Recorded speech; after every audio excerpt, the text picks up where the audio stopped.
Did you know that in the Bible it mentions fasting 70 different times? It does. It was very important to God. It was very important. Luke 4, 2 through 4, it talks about when Jesus fasted for 40 days and the devil had came to tempt him during his fast. Now, a fast is denying the flesh. It's like a sacrifice to God. In Matthew 6, 16 through 18, Jesus had instructed his followers to fast in secret without making a show of it. You're not supposed to really let anybody know that you're fasting. You're not really supposed to talk about it. You're not supposed to brag about it. It is a way of connecting with God, but you're not supposed to let anybody know. You know, like when you go pray, you pray in the closet, you pray in secret. Well, this was along those same lines. In Isaiah 58, 6 through 14, it describes a fast where they were fasting for a reason. They were freeing the oppressed, feeding the hungry, removing chains of injustice. So you can fast for reasons. Most people will fast so that they can get their prayers answered, that they can hear from God. There's many reasons to fast. Pray for a when you're praying for a loved one, and for your when you are praying for a healing. There are many different reasons to fast. In Joel 2, 12 through 13, they were fasting because they felt like they were distant from God. So they were fasting to return to God with all their heart. And in Ezra 8, 21 through 23, fasting was a way to humble oneself before God and ask for his protection. So if you're feeling like you are really distant from God and not hearing from him, not feeling him, you know what I mean? You know if you're close to him. You know if you've been distant from him. You know that if you are separated from him. Well, fasting and praying is one way to get close to God, to get yourself back where your heart is with him and not away from him, you know? And in Acts 13:2 and Luke 2:37, it tells us that we are supposed to pray along with fasting. It is a thing you do together. So when you're fasting, you're denying your flesh.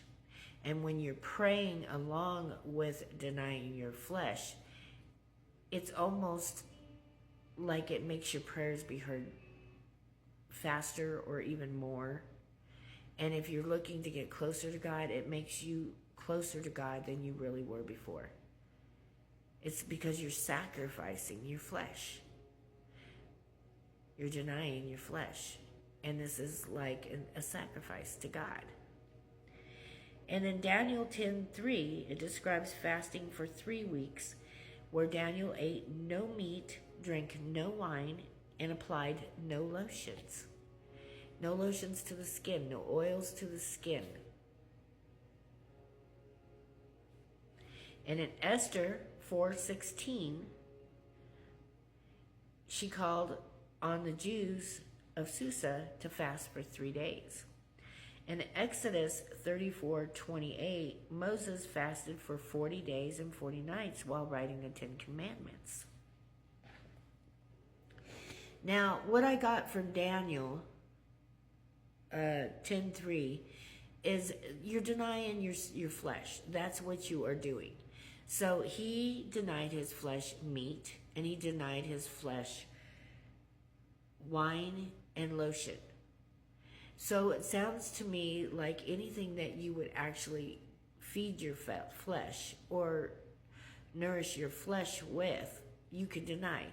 So you could deny yourself milk products, or you could deny yourself meat products. You can deny yourself lotions, apparently, because that was in the Bible. You can deny yourself a lot of different things. I would not necessarily deny yourself water because you cannot go that long without water. And although there have been total fasts in the Bible, that is not something I would recommend because people could harm themselves doing that. But you can deny your flesh. Deny yourself lotions. Deny yourself wine. Deny yourself soda. Deny yourself milk products. Deny yourself meats, sugars, caffeine. These are all things that would feed the flesh, right? Now, I know there are a lot of people who say that you have to be either total fast or no food whatsoever, or a Daniel fast. And that's the only way to fast. Well, I'm sitting here reading the Bible, and in Daniel 10:3, it does not say that those are the only fasts, because in there they fasted by denying themselves meat, wine, and lotions. So that tells me right there that you have to deny the flesh, and it doesn't have to be one of those two items. Although those would probably be a really good fast, because that is a really big sacrifice to deny yourself total food or to deny yourself through the Daniel fast. Because the Daniel fast, although you get to eat while you're doing the Daniel fast, you are denying yourself meat products, a lot of things, caffeine, milk products, things. You're denying yourself quite a lot. Although not going without food. I myself do the Daniel fast because, honestly, I cannot go that long without food. I tend to have some hypoglycemia going on, and I can't go that long without food. And I know there's a lot of people who can't. But the Daniel fast is an easy way to go about fasting without denying yourself complete food. And I mean, you can do it different ways. You can deny yourself just certain things. But for me, I find that I can do the Daniel fast pretty good, so I do the Daniel fast. And it's entirely up to you to what you decide to do. Some people deny themselves electronics, social media, stuff like that. I'm not going to tell you you're wrong, because